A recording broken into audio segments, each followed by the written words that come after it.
There I was, 8 months pregnant, my arms straining as I tried to balance 4 heavy grocery bags while climbing the narrow stairs to our apartment. My back ached, my feet were swollen, and every step felt like a battle. I thought maybe, just maybe, Marshall would see me struggling and rush over to help. Instead, when I finally reached the top and caught sight of him standing in the doorway, he didn't move an inch. He just looked at me with disgust and said, "You're disgusting." The words hit harder than the weight of the bags. I froze, holding back tears, wondering how the man who once promised to love me could look at me like that now. I was carrying his child, keeping our home together, doing everything I could while my body was stretched to its limits. In that single moment, something inside me cracked. I realized I wasn't just tired or stressed.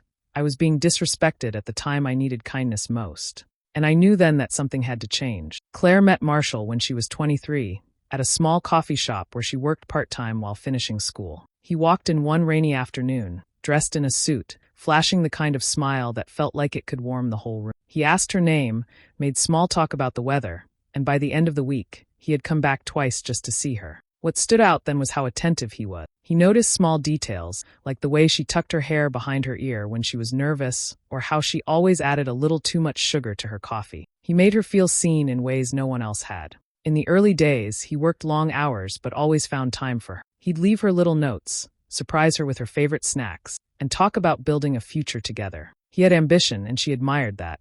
To her, he felt like a partner who wanted the same things she did: stability, family, and love that could last. She believed he was solid, someone she could count on. Friends even joked she had found the one. Their relationship moved quickly, and within a year, he proposed. The wedding wasn't extravagant, but it was full of laughter and promises that felt unshakable. For a while, life was what she hoped for. They decorated their first apartment together, shared late-night dinners after long days, and talked about their dreams for children. Claire thought she had chosen well, that she had married a man who valued her. But slowly, almost so slowly she couldn't see it at first, things shifted. Marshall stopped leaving her notes.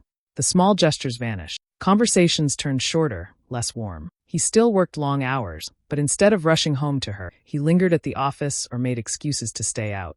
She noticed the first signs of distance when he began criticizing the meals she cooked, claiming she used too much salt or not enough flavor. At first, she brushed it off, telling herself marriage had its ups and downs. But soon, those comments spread to other parts of her life: her clothes, her hair, even her weight. When Claire found out she was pregnant, she expected things to improve. She thought the news would bring back the excitement they once shared. Instead, the opposite happened. Marshall grew even more distant. He rarely asked how she felt or showed interest in the baby. His remarks cut deeper. He'd sigh when she moved slowly, roll his eyes when she asked for help, and make offhand comments about her changing body. What once felt like partnership now felt like judgment. Claire began to wonder if she had ever truly known him. She replayed moments from their past, trying to find signs she had missed. Had he always been this way, and she had been too blinded by charm to see it? Or had marriage simply revealed a side of him that was always there, waiting? These thoughts stayed with her as she tried to keep up with daily life, and the man who once felt like her safe place now made her feel smaller with every passing day. It started with little comments that seemed harmless at first, but over time they grew sharper. When Claire reached for an extra snack in the evening, Marshall would shake his head and mutter about how she was eating too much. At first she thought he was joking, but his tone left no room for laughter. She was pregnant, constantly hungry, and doing her best to nourish herself and the baby. Instead of understanding, he made her feel guilty for needing more food. Then came the moments when she needed help. Bending down had become difficult, and even lifting light things left her out of breath. She would ask him to hand her something from the floor or carry laundry to the machine, but he often ignored her. Sometimes he would glance at her, say he was busy, and then sit back down with his phone or a beer in hand. Other times, he would sigh like her requests were unreasonable. Each time it happened, she felt a little more invisible, as if her needs didn't matter. Nights became the hardest. While Claire stayed home, often curled up with back pain or simply too tired to move, Marshall was out late. He said he was with co-workers, networking, unwinding after long hours.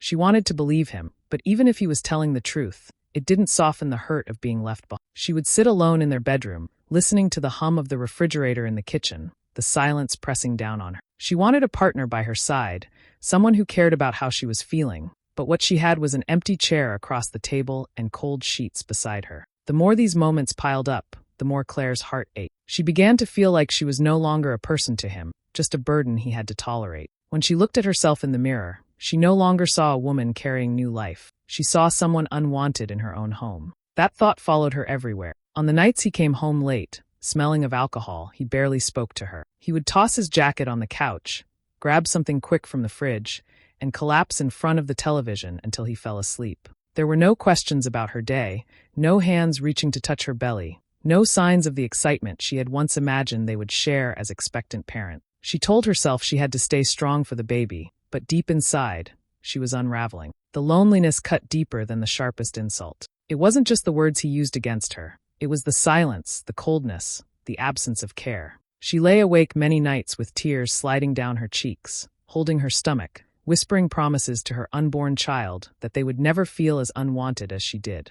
With each passing day, she felt less like a wife and more like a shadow in her own home. That day had started like any other. Claire made a list before leaving, making sure to include the things Marshall always asked for. His favorite chips, the brand of soda he liked, the specific cut of meat he insisted on. She walked slowly through the aisles, her back already sore, but she kept going because she wanted to make sure the fridge was full. Each step felt heavier with her swollen feet pressing against her shoes, but she told herself it would be worth it once she got home and saw everything put away. At the checkout, she lifted item after item onto the conveyor belt, her belly pressing against the edge of the counter. By the time she left the store, she already felt drained. She carried 4 large bags out to the car, carefully setting them down so nothing spilled. The short drive back felt longer than usual, and the thought of climbing the stairs to their apartment made her chest tighten. Still, she pushed through. When she parked, she looked at the bags and debated making 2 trips, but the thought of walking back and forth in the late afternoon heat seemed worse. She hooked the bags over her arms, holding her breath as the plastic dug into her skin. The climb up the narrow stairwell felt endless. Her legs shook, her back burned, and every step made her heart race. She kept her focus on the door, telling herself she was almost there. Finally, she reached the top landing. Sweat dampened her hairline, her hands trembled from the weight, and she paused to catch her breath before pushing the door open. Marshall was standing there, leaning casually against the frame, watching her. Relief washed over her for a second. She thought he might take the bags from her, or at least ask if she was okay. But instead, his face twisted in disgust. "You're disgusting," he said flatly. The words cut through her more sharply than the pain in her back. She froze, the bags still heavy in her hands, not even sure she had heard him right. She waited for him to laugh or to say something else, but he didn't. He just turned away, leaving her to carry the groceries inside on her own. She set the bags on the counter with shaking hands and finally let herself cry. The tears came fast, falling onto her shirt as she tried to steady her breathing. She had done everything she could to keep their lives running smoothly, even when her body was stretched to its limits, and still he looked at her like she was nothing. Standing there in the kitchen, surrounded by the food she had carried home with so much effort, something inside her shifted. She realized she could not keep going like that. For the first time, the thought of life without him didn't scare her. It felt like the only way she might survive. It was the moment her sadness began to turn into resolve.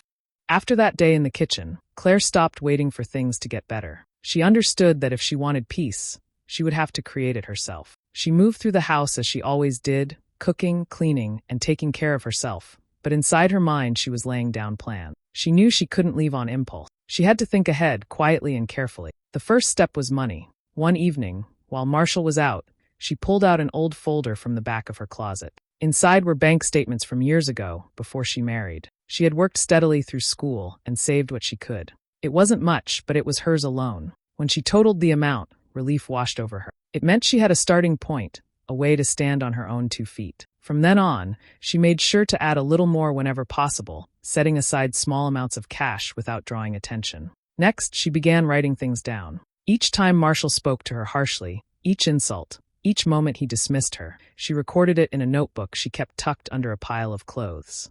At first, she did it because she needed proof for herself. There were nights she almost convinced herself she was exaggerating or being too sensitive. But when she opened those pages and saw his words laid out in her handwriting, she knew she wasn't imagining it. The notebook became a reminder that her pain was real, and it also gave her strength. She then started thinking about where she could go. Her sister, Lacey, had always been steady and supportive, even though they lived a few towns apart. They spoke every now and then, but Claire hadn't told her the truth about how bad things had gotten. One afternoon, while Marshall was at work, she called her sister. She didn't go into detail, only asked how things were, and slipped in a question about the neighborhood. Lacey mentioned that there were small rental places nearby, nothing fancy but safe and quiet. Claire held on to that information like a lifeline. From then on, she moved with caution. She made copies of important papers, her ID, insurance cards, and medical records, slipping them into a folder she kept hidden at the bottom of a storage bin. She even packed a small bag with essentials,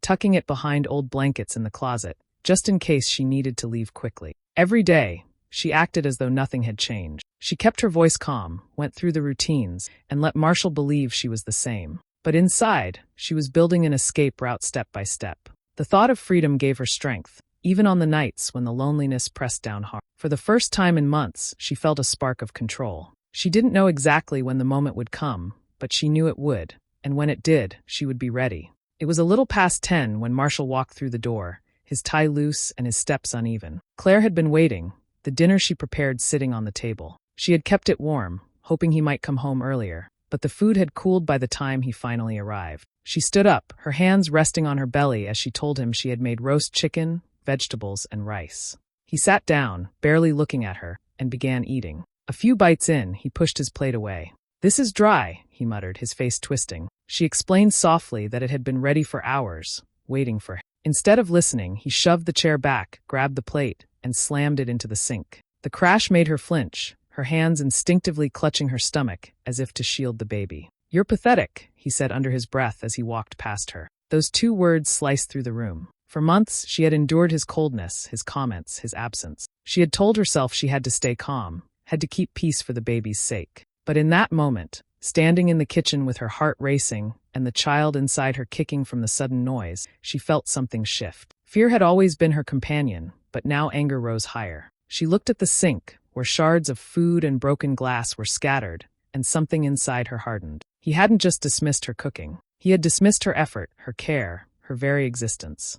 He didn't see her as his partner or the mother of his child. He saw her as nothing. Later that night, when the house was quiet and he had fallen asleep on the couch with the television still on, Claire lay awake in their bed. The glow from the screen lit the hallway faintly, and she could hear his heavy breathing from the other room. She placed her hand over her belly and felt a small kick. A tear rolled down her cheek, but it wasn't only from sadness. It was from certainty. She whispered to the baby, promising a different life. A life where they wouldn't hear words like pathetic or be made to feel unwanted. She thought about the small folder hidden away with her documents, the savings account with her name on it, the notes she had written to remind herself of every cruel moment. For the first time, she didn't just think about leaving, she decided. She wouldn't walk out that night. She knew she had to wait, to make sure the baby arrived safely. But her heart was steady. Once she held that child in her arms, Marshall would not be part of their world. He could call her names, break plates, and sneer at her all he wanted now. But the day was coming when he would wake up to find her gone.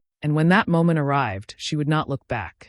Claire wasn't expecting it that night. She had just settled into bed, her body aching more than usual, when the first sharp pain hit. At first she thought it might pass, but soon the contractions grew stronger and closer together. Panic rose in her chest as she realized it was happening earlier than planned. Her hands shook as she reached for her phone and called Marshall. The call rang and rang. No answer. She tried again, her voice breaking as another wave of pain came. Still nothing. With trembling fingers, she dialed her sister. Lacey picked up on the first ring, her voice calm but urgent when she heard what was happening. Within minutes, Lacey was on her way, and together they rushed to the hospital. Claire clung to her sister's hand, her breaths shallow, fear mixing with relief that at least someone was there. The hospital staff moved quickly, guiding her into a room, checking her progress, preparing for the delivery. Through the haze of pain, Claire could hear Lacey's steady voice beside her, telling her she was strong, that she could do this. Hours passed in a blur of contractions, sweat, and tears. When the baby's first cry finally filled the room,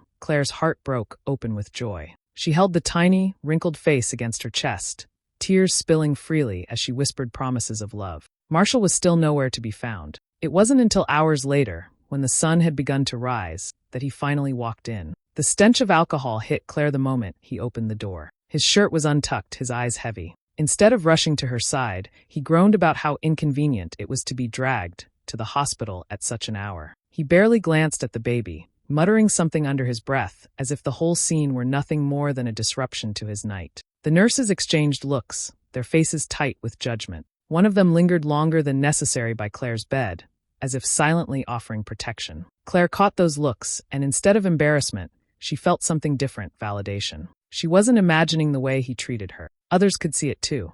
As she held her child close, Marshall's presence faded into the background. She realized in that moment she didn't need him. She had brought life into the world without his help, without his comfort, without his care. What mattered was the tiny heartbeat against her chest, the little hand curling around her finger. That was her strength now. When Marshall finally left the room, muttering about needing coffee, Claire turned to her sister. Lacey smiled softly, brushing a strand of hair from her damp forehead. "You did it," she whispered. And Claire knew she was right, not just about the birth, but about everything ahead. She had done it without him, and she could keep doing it without him. The fear that once held her down no longer felt so heavy. Instead, clarity filled its place. The first days at home with the baby were exhausting, but also full of quiet strength. Claire spent her time rocking, feeding, and learning every little sound her child made. Marshall drifted in and out, barely lifting a hand to help, complaining more than contributing. She didn't argue anymore. Instead, she focused on moving in silence, waiting for the right time. With Lacey's support, she began putting her plan into motion. When Marshall was at work or out late, Claire gathered what she needed. She folded small clothes into a bag, tucked away diapers, and placed her own essentials carefully inside. She collected the folders she had prepared, documents, savings information, everything she would need to stand alone. Each step was steady, deliberate, hidden beneath the normal rhythm of her days. Lacey drove over one afternoon, her trunk ready to hold boxes. Together, they moved quickly and quietly, taking only what mattered. A crib, some clothes, the bag of baby supplies. Claire didn't want to fight for furniture or argue over possessions. She wanted freedom, not things. Her sister reassured her that the rest could be replaced. What couldn't be replaced was her peace. The paperwork came next. Claire reached out to an attorney recommended by someone her sister trusted. They guided her through the process, filing for divorce and arranging for Marshall to be served. She felt her heart pound as she signed her name, but she also felt lighter. Each stroke of the pen was a step closer to the life she had promised her baby. She waited until the timing was perfect. One night, Marshall stumbled home drunk, collapsing onto the couch. His snores filled the room as Claire quietly checked her bags one last time. She barely slept, holding her child close, knowing that morning would change everything. When the sun rose, Marshall was still sprawled across the cushions, groaning as the hangover hit him. By then, Claire and the baby were gone. With Lacey's car packed, they drove away while the city was still waking. Claire didn't look back at the apartment windows. She didn't need to. On the kitchen table, she had left a note in her careful handwriting. She didn't waste words. It said, "You called me disgusting when I was carrying our child. Now you have nothing to call yours." It was not written in anger but in truth. She wanted him to know that the moment he chose cruelty over compassion, he had lost everything that mattered. As the car carried her farther from the place that had held so much pain, Claire felt a rush of relief. The weight of his voice, his presence, his shadow gone. She looked down at her baby, sleeping peacefully in her arms, and knew she had done the right thing. This was their fresh start. For the first time in months, she breathed without fear, ready to step into the life she had been building in secret all along. It didn't take long for Marshall to notice the silence in the apartment. When he finally woke up, groggy and hungover, the rooms were empty. No baby's cries, no sound of Claire moving around, no sign of her at all. At first he thought she had gone out for errands, but when he saw the missing bags and the crib gone, panic set in. He tore through the place, opening closets and drawers, realizing she had taken what mattered. The calls started almost immediately. His name lit up Claire's phone over and over, but she didn't answer. When the first few went to voicemail, his voice was full of rage. He demanded she return, shouting about how she couldn't just walk out. Hours later, the tone shifted. He begged, saying he had made mistakes, that they could work it out. But Claire knew better. She had lived through enough of his promises, and she let the phone ring without lifting it to her ear. Soon he tried another angle, money. He went to access the accounts, assuming he could pull out funds as he pleased. But when he discovered that the savings were in her name alone, his frustration boiled over. He hadn't realized how carefully she had prepared, how she had secured what was hers.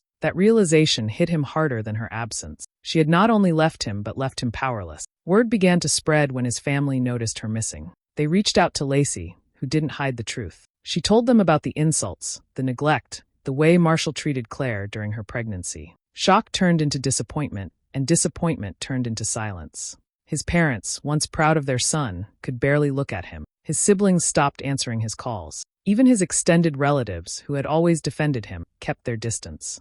At work, the late nights and drunken arrivals started to catch up with him too. Colleagues whispered, supervisors frowned, and his reputation cracked. He had built an image of being dependable and charming, but the cracks in his personal life were impossible to hide. He walked into rooms and felt eyes on him, not with respect but with pity and judgment. Back at the apartment, the walls closed in. The space felt too quiet, too empty. The things Claire had left behind only reminded him of what he had lost. A mug on the counter, a blanket folded at the edge of the bed, small signs of a life that had once been there. He replayed the moment she left the note, the words etched in his mind. "You called me disgusting when I was carrying our child. Now you have nothing to call yours." It was the truth he couldn't run from. His cruelty had taken everything. He had no wife to lean on, no child to call his own, no family to defend him, no respect left in the world around him. The collapse wasn't sudden. It was the slow unraveling of a man who thought he was untouchable, only to discover that his own actions had stripped him bare. The first weeks after leaving were not easy. Claire carried a heavy mix of exhaustion and sadness,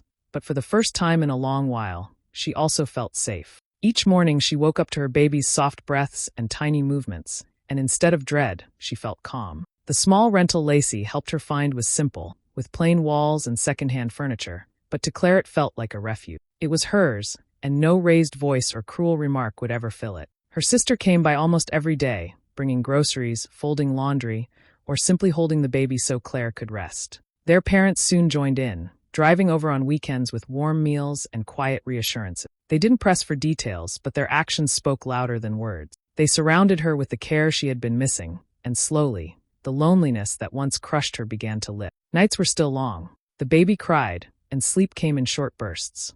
But even at her most tired, Claire reminded herself that these struggles were worth it. She no longer lay awake in fear of what insult might come next. The only sounds in her home now were the cries of a newborn and the soft hum of her own voice singing lullaby. As the days passed, she began to find a rhythm. She learned which cries meant hunger and which meant comfort. She learned how to rock her baby to sleep with gentle sways and how to ease the sharp sting of her own doubts by focusing on the small victory. Every smile, every coo, every new sound from her child became proof that she had made the right choice. One afternoon, as she sat on the couch holding her baby against her chest, Claire thought about the life she had left behind. She remembered how she once believed that staying quiet and enduring made her strong. But now, looking into the small, trusting eyes of her child, she realized that real strength was walking away, no matter how terrifying it felt. She hadn't just saved herself. She had saved her baby from growing up in a home where cruelty was normal. Her heart still carried scars. There were moments when doubt crept in,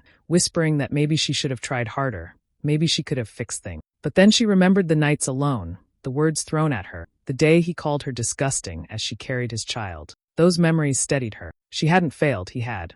And she had chosen to protect what mattered most. Holding her baby close, she whispered the truth she now believed with all her heart. He called me disgusting when I carried the greatest gift of our lives. Now, every time I look at my child, I see the beauty he was too blind to see. It was not just a new beginning. It was the start of a life built on love, on safety, and on the strength she found the moment she decided she deserved better.